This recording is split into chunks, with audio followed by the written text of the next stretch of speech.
नमस्कार बच्चों, आज का आपका चैप्टर है पार्ट 1 अधिकार। Lesson number 5 means right.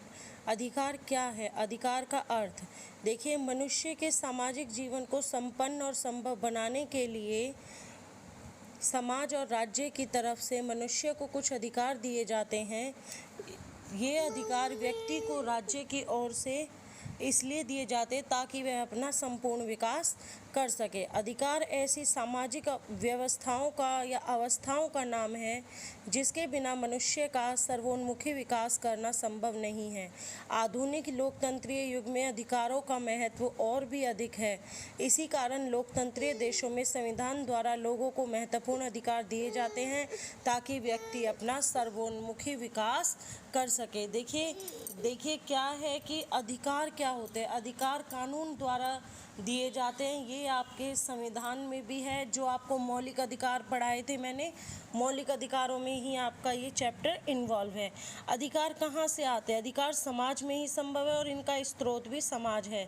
यदि लोग इकट्ठे समाज में न रहते हो तो इनके अधिकारों का प्रश्न ही पैदा नहीं होता है। अधिकार व्यक्ति को सहूलतों के रूप में समाज द्वारा प्रदान किए जाते हैं और उनकी सुरक्षा की जाती है और इनके पीछे कानूनी शक्ति होती है। अधिकारों की परिभाषाएं देखिए, मिस्टर क्रॉस के अनुसार अधिकार तर्कपूर्ण जीवन के आवश्यक तत्वों का आर्थिक समूह है कि अधिकार जीवन के लिए बहुत ही ज़्यादा ज़रूरी है।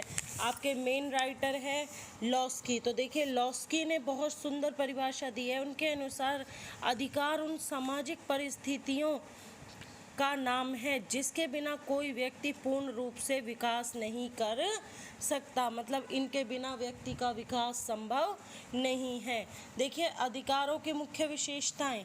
अधिकार व्यक्ति अथवा व्यक्तियों के समूह की मांग है कि अधिकार व्यक्तियों द्वारा मांगे जाते हैं और समाज में ही संभव है, ये कहीं बाहर संभव नहीं है।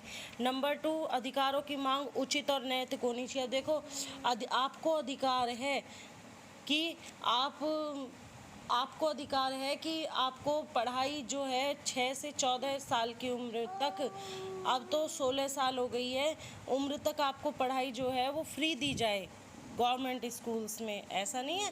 अब आप इसी अधिकार को ले लीजिए, आपको पढ़ने का अधिकार है, लेकिन ऐसा थोड़ी नहीं है कि आप किसी रईस स्कूल या प्राइवेट स्कूल में चले जाते हैं और वहाँ कहें मुझे तो फ्री पढ़ाओ, गवर्नमेंट ने मुझे हक दिया है।